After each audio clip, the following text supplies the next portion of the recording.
বাংলাদেশের শাসন ব্যবস্থাকে সুস্থ ধারায় ফিরিয়ে আনতে হলে প্রেসিডেন্সিয়াল পদ্ধতির বিকল্প নেই। বাংলাদেশে বর্তমানে এখন প্রেসিডেন্ট পদ্ধতির নির্বাচন শাসন ব্যবস্থা নিয়ে বেশ আলোচনা হচ্ছে, সমালোচনা হচ্ছে। কেউ কেউ মনে করছেন আগামী দিনের বাংলাদেশের সত্যিকার নেতৃত্ব দিতে হলে বাংলাদেশে এমন একজন যোগ্য মানুষ দরকার, যিনি যে কোনো বাধা অতিক্রম করে প্রেসিডেন্ট নির্বাচনে সরাসরি নির্বাচিত হয়ে জনগণের প্রতিনিধিত্ব করবেন। এবং সেই তালিকায় সর্বাগ্রে এখন রয়েছেন বাংলাদেশের অন্যতম একজন নেতা, যিনি বর্তমান অন্তর্বর্তীকালীন সরকারের প্রধান, Nobel laureate doctor Mohammad Yunus সাহেব। ডক্টর মোহাম্মদ ইউনূস সাহেবের প্রতি দিন দিন মানুষের ভালোবাসা, আন্তরিকতা, সম্মান, শ্রদ্ধাবোধ সবকিছুই দিন দিন বেড়ে যাচ্ছে। মানুষের এক্সপেকটেশনও অনেক বেশি বেড়ে যাচ্ছে। ডক্টর মোহাম্মদ ইউনূসকেই তারা বাংলাদেশের যে কোনো পদ্ধতিতে আগামীর এই দেশ শাসনের জন্য তারা চাচ্ছেন। জনগণ মনে করেন, আমি ব্যক্তিগতভাবে বলছি এবং মানুষের মন্তব্য থেকে বলছি, অন টু ওয়ান ইন্টারভিউ থেকে বলছি, জনগণ এখন মনে করেন ইউনূস সাহেবকে রাখতে হবে যে কোনো ফরম্যাটে, তাকে বাংলাদেশে আগামী দিনের জন্য প্রয়োজন। আমরা যখন এই বিষয়গুলো নিয়ে কথা বলছি যে প্রেসিডেন্সিয়াল পদ্ধতিতে কিভাবে দেশ আসা যায়, কিভাবে দেশ চলা যায়, দেশের শাসন ব্যবস্থা আগামীতে চালানোর জন্য এই প্রেসিডেন্সিয়াল পদ্ধতি পুনর্বহাল কিভাবে করা যায়, সে বিষয়ে বাংলাদেশের একজন প্রখ্যাত লেখক, গবেষক, চিন্তক, বাংলাদেশের রাজনৈতিক অঙ্গনে আলোচনার শীর্ষে অবস্থানকারী, আমাদের সকলের প্রিয় মজলুম সাংবাদিক, আমার দেশ সম্পাদক ডক্টর মাহমুদুর রহমান একটি প্রস্তাবনা দিয়েছেন। তিনি গত কয়েকদিন আগে, মাত্র 2-3 দিন আগে, যেদিন বাংলাদেশের সোহরাওয়ার্দী উদ্যানে বিশাল গণজমায়েত হয়েছে, একই দিনে সকালবেলা রাওয়া ক্লাবে একটি আর্মির প্রোগ্রামে তিনি সেই বক্তব্যে তার একটি প্রস্তাবনা উপস্থাপন করেছেন। তার প্রস্তাবনাটা এরকম ছিল যে বাংলাদেশের যদি কোনো স্বৈরশাসক কিংবা ফ্যাসিস্ট ঠেকাতে হয়, তাহলে প্রেসিডেন্সিয়াল পদ্ধতির বিকল্প কোনো পথ নেই। তিনি তার বিস্তর বক্তব্যের মধ্যে বুঝিয়ে তুলেছেন যে বাংলাদেশ মূলত সূচনাই হয়েছিল প্রেসিডেন্সিয়াল পদ্ধতির মাধ্যমে, এবং এই সূচনার পর থেকে 1991 সাল পর্যন্ত শুধু একবার ব্যতীত, শেখ মুজিবুর রহমান মাঝখানে 2-3 বছরের জন্য যে তার একটি শাসন ব্যবস্থা প্রধানমন্ত্রীত্বের সিস্টেমে চালু করেছেন, সেটা ব্যতীত বাংলাদেশে 1991 সাল পর্যন্ত 16 বছর এই প্রেসিডেন্সিয়াল পদ্ধতি বহাল ছিল। এবং এই প্রেসিডেন্সিয়াল পদ্ধতির কারণে বাংলাদেশের কি কি উপকার হয়েছে, কি কি ক্ষতি হয়েছে, কিংবা আগামী দিনে প্রেসিডেন্সিয়াল পদ্ধতি কেন আমাদের বর্তমান সিস্টেমের চাইতে উত্তম, সেটা তিনি বর্ণনা করার চেষ্টা করেছেন। প্রিয় বন্ধুরা আমার, আমি এই কথাগুলো দেশের স্বার্থে, জনগণের স্বার্থে, জনগণ যেটাকে পছন্দ করে, জনগণ যেটা উপলব্ধি করে, জনগণের যেটা প্রয়োজন, সেটা আমাদেরকে কারো না কারো মাধ্যমে বলতেই হবে। সাহসী সাংবাদিক ডক্টর মাহমুদুর রহমান হয়তো সেই সাহসটা নিয়েই তিনি তার জায়গায় জীবনের শেষ মুহূর্তে এসে এমন একটি প্রস্তাবনা রেখে গেলেন, যেই প্রস্তাবনার উপর ভিত্তি করে সরকার চাইলে এখন পথ চলতে পারে। আমি যদি এই সরকারকে বলি, বাংলাদেশের মানুষের কাছে আপনি যদি যে কোনো ভাবে, আপনি যদি মতামত যাচাই করতেও চান যে আমরা হা না ভোট দিতে চাই কিনা, জিজ্ঞেস করে নিতে চাই কিনা যে আপনারা কি প্রেসিডেন্সিয়াল পদ্ধতি চান অথবা চান না, আমি নিশ্চিত করে বলতে পারি বাংলাদেশের 80 থেকে 90% মানুষ আপনার এই প্রেসিডেন্সিয়াল পদ্ধতির পক্ষে ভোট দিবে।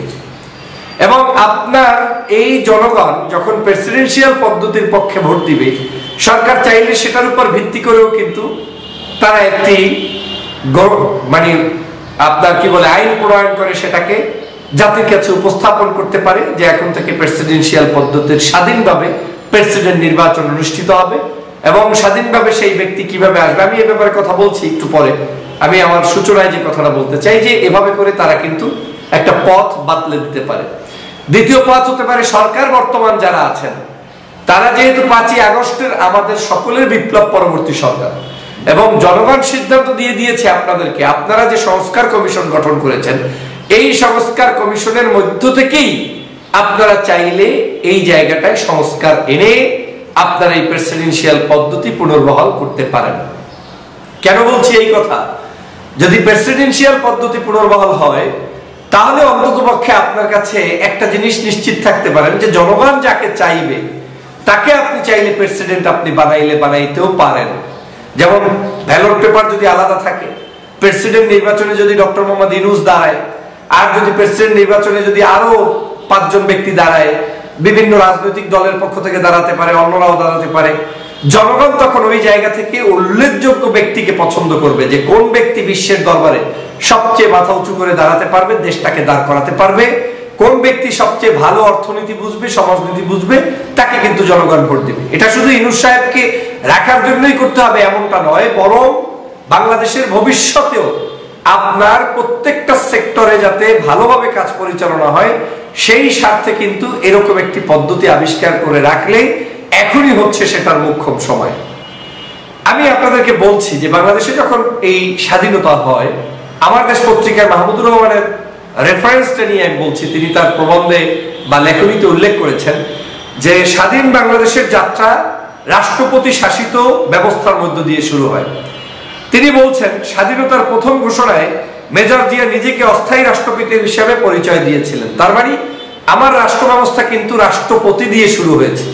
এবং জননেতা জনাব তারেক রহমান সাহেব মাঝে মাঝে যে বক্তব্যে বলেন যে প্রথম রাষ্ট্রপতি শহীদ রাষ্ট্রপতি জিয়া রহমান, এর মূল উদাহরণ হচ্ছে এটাই যে স্বাধীনতার সময় প্রথম যখন যাত্রা শুরু হয় দেশে, তখন শহীদ রাষ্ট্রপতি জিয়া রহমান প্রথম নিজেকে অস্থায়ী রাষ্ট্রপতি হিসেবে ঘোষণা দিয়ে তারপরে তিনি কিন্তু ঘোষণাপত্র ঘোষণা করেছিলেন এবং তার মধ্য দিয়ে রাষ্ট্রপতি ব্যবস্থার শাসন শুরু হয়।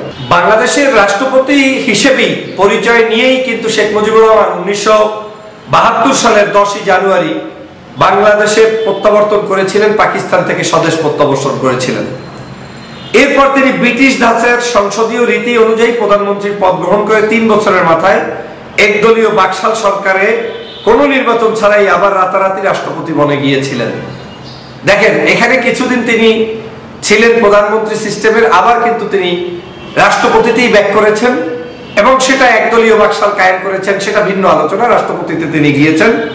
তারপরে বাংলাদেশের 16 বছর রাষ্ট্রপতি শাসন ব্যবস্থা ছিল এবং 1991 সালের সংবিধান সংশোধনের মাধ্যমে রাষ্ট্রপতি শাসন থেকে আমরা আবার ওয়েস্টমিনিস্টার ব্যবস্থায় ফিরে এসেছি।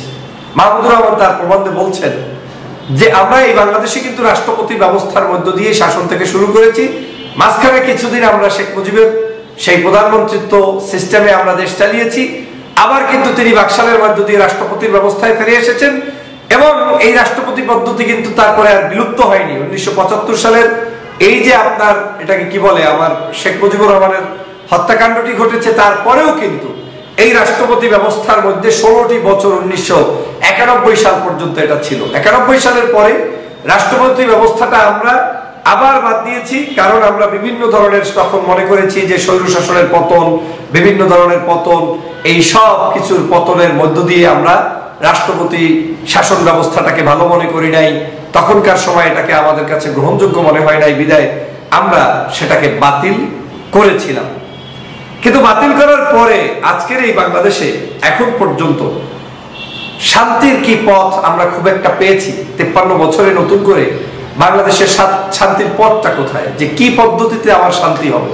শান্তি কি আদতে হয়েছে না হয়নি? জনগণ এখন আবার উপলব্ধি করছে যে প্রেসিডেন্ট ব্যবস্থাটা আবার পুনর্বহাল হওয়া দরকার। এখন এখানে প্রশ্ন থাকতে পারে, তাহলে কি পূর্বের প্রেসিডেন্ট ব্যবস্থাটা আসলে কি বাংলাদেশের জন্য কতটুকু কার্যকারী ছিল? পূর্বের শাসন ব্যবস্থাটাও বিতর্কিত ছিল, কারণ ক্ষমতার ভারসাম্য ছিল না। সেই প্রেসিডেন্সিয়াল পদ্ধতির নির্বাচন পদ্ধতিটাও বাংলাদেশের আমেরিকান ধাঁচে কখনোই হয়নি। তো বাংলাদেশে কি হয়েছে? বাংলাদেশে হয়েছে কখনো এই যে এরশাদ সাহেবের অবৈধ নির্বাচন হয়েছে, তারপরে আপনার কি বলে শেখ মুজিবের বিনা নির্বাচনে হয়েছে। তো এই যে পদ্ধতিগুলো ছিল তারা সেটাকে কলুষিত করে। বাংলাদেশের এই প্রেসিডেন্সিয়াল পদ্ধতি নিয়ে পূর্বের যে পদ্ধতি ছিল সেই পদ্ধতি নিয়ে অনেকে অনেক জায়গায় বিতর্ক করছেন যে তাহলে সেই সময়গুলো আসলে কিভাবে হয়েছে। আমার দেশ পত্রিকার সম্পাদক মাহমুদুর রহমান তিনি তার একটি প্রবন্ধে এখানে খুব সুন্দরভাবে উপস্থাপন করে বুঝিয়েছেন যে বাংলাদেশের সেই সময়কার আসলে কে কিভাবে প্রেসিডেন্সিয়াল পদ্ধতির নির্বাচন করেছে। দেখেন, তিনি বলছেন বাংলাদেশে কখনোই যুক্তরাষ্ট্রের মতো অবাধ এবং নিরপেক্ষ নির্বাচনের মাধ্যমে প্রেসিডেন্ট নির্বাচন হয়নি। স্বাধীনতা উত্তরকালে প্রথম প্রেসিডেন্ট শেখ মুজিব কোনো নির্বাচন ছাড়াই 1975 সালের 25শে জানুয়ারি নিজেকে প্রেসিডেন্ট ঘোষণা করেছিলেন। তারপরে খন্দকার মোশতাক সামরিক অভ্যুত্থানের পরিপ্রেক্ষিতে প্রেসিডেন্ট হয়েছিলেন। পরে জেনারেল জিয়া ও জেনারেল এরশাদ চিফ মার্শাল ল অ্যাডমিনিস্ট্রেটর থেকে প্রেসিডেন্ট হয়েছেন এবং সেই পদে থেকে আবার প্রেসিডেন্ট নির্বাচন করেছেন। জেনারেল জিয়ার বিরুদ্ধে জেনারেল ওসমানীর প্রতিদ্বন্দ্বিতা করলেও জেনারেল এরশাদের পাতানো নির্বাচনে সব বিরোধী দল বয়কট করেছিল। বেসামরিক ব্যক্তি হিসেবে একমাত্র জাস্টিস সত্তার জনগণের সরাসরি ভোটে প্রেসিডেন্ট নির্বাচিত হয়েছিলেন, তবে তিনিও প্রেসিডেন্ট পদ থেকেই নির্বাচনে প্রতিদ্বন্দ্বিতা করেছিলেন। সুতরাং মার্কিন যুক্তরাষ্ট্রের প্রেসিডেন্ট পদ্ধতির কথা প্রস্তাব করছি, যেখানে নির্বাচিত সংসদের সঙ্গে প্রেসিডেন্টের ক্ষমতার যথেষ্ট ভারসাম্য থাকতে হবে। আমার প্রস্তাবিত প্রেসিডেন্ট শেখ মুজিব, জিয়াউর রহমান কিংবা এরশাদের মতো একক ক্ষমতাশালী হবে না। প্রেসিডেন্ট এবং সংসদের মধ্যকার ক্ষমতার ভারসাম্য রূপরেখা প্রস্তাব করার জন্য আমাদের সংশ্লিষ্ট বিশেষজ্ঞদের কাছ থেকে একাধিক প্রস্তাব, তারপরে সেমিনারে বিতর্ক, রাজনৈতিক ঐক্যমতের প্রয়োজন হবে। তবে ভারসাম্যটি কি হতে পারে তার উদাহরণটি ভবিষ্যতে আলোচনার জন্য তিনি রেখে দিয়েছেন। আজকের সেমিনারে তিনি যে এই প্রবন্ধটি লিখছেন সেখানে তিনি এ ব্যাপারে কিছু বক্তব্য দিচ্ছেন। সেটা হচ্ছে এই এক, প্রেসিডেন্ট সংসদের কাছে প্রাথমিকভাবে তার প্রস্তাবিত বাজেট পেশ করবেন। সংসদে প্রেসিডেন্টের প্রস্তাবিত বাজেট সম্পর্কে আলোচনা শেষে বিশেষ সংসদীয় কমিটি সেই বাজেট প্রয়োজনীয় কাটছাঁট সাপেক্ষে সংসদে অনুমোদনের জন্য আবার পেশ করবেন। সংসদ সংশোধিত ও অনুমোদিত বাজেট প্রেসিডেন্টের কাছে ফেরত পাঠাবে। প্রেসিডেন্ট সেই সংশোধিত বাজেটে সম্মত হলে শুধু বাজেট গৃহীত ও বাস্তবায়িত হবে। সংশোধিত বাজেটে প্রেসিডেন্টের সম্মতি না থাকলে তিনি ভেটো ক্ষমতা প্রয়োগ করে সংসদের পুনর্বিবেচনার জন্য বাজেট আবার প্রস্তাব আকারে সংসদে ফেরত পাঠাতে পারবেন। বাজেট নিয়ে সংসদে আবার বিতর্ক অনুষ্ঠিত হবে। বাজেট পাস হতে হলে প্রেসিডেন্ট এবং সংসদ উভয়ের অনুমোদন বাধ্যতামূলক হবে। আমি মনে করি প্রেসিডেন্ট 2 মেয়াদের বেশি ক্ষমতাসীন থাকার সুযোগ যদি সংবিধান রহিত করা থাকে এবং প্রেসিডেন্ট এবং সংসদের মধ্যে যদি ক্ষমতার ভারসাম্য নিশ্চিত করা যায়, তাহলে ফ্যাসিবাদের উত্থানের সুযোগ আমরা বন্ধ করতে সক্ষম হব। এটা হচ্ছে মাহমুদুর রহমানের একটি তার লিখিত প্রবন্ধ। আপনারা এটা রাষ্ট্র সংস্কার, রাজনীতি এবং সশস্ত্র বাহিনী, এর উপরে মাহমুদুর রহমানের একটা ছোট্ট বই আছে। এই প্রস্তাবনায় তিনি কিন্তু এটা উল্লেখ করেছেন। আমি মাহমুদুর রহমানের এই প্রস্তাবনা দেখার পরে আমার কাছে মনে হয়েছে যে না, বাংলাদেশে অন্তত কেউ একজন এই প্রথম প্রেসিডেন্সিয়াল পদ্ধতিটার সমালোচনা করে আবার এটার পজিটিভ ধারণা পেশ করে কোন পদ্ধতিতে বাংলাদেশের প্রেসিডেন্সিয়াল নির্বাচন পদ্ধতি আসা উচিত সেটার উপরে মাহমুদুর রহমান বিস্তর আলোচনা আমাদেরকে দিয়েছেন। এই আলোচনার ভিত্তিতেই আমার মনে হয় সরকারের এখন সুযোগ এসেছে যে কোনো মূল্যে এই প্রেসিডেন্সিয়াল পদ্ধতিতে ফেরত যাওয়া।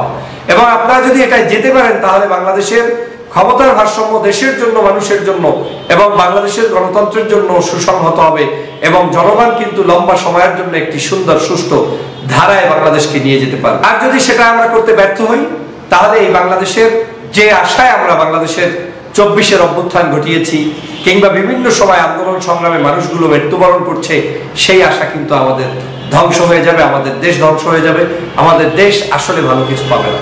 আমরা এখনো মনে করি প্রেসিডেন্সিয়াল পদ্ধতিতে আমাদের নির্বাচন আসলে আমাদের বাংলাদেশের ভালো মানুষকে পিক করার সুযোগ আমাদের আছে।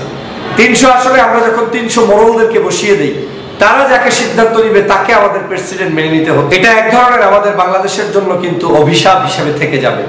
অর্থাৎ বাংলাদেশের মানুষের আগামীর দেশকে সুন্দরভাবে পরিচালনার জন্য প্রেসিডেন্সিয়াল পদ্ধতির বিকল্প নেই।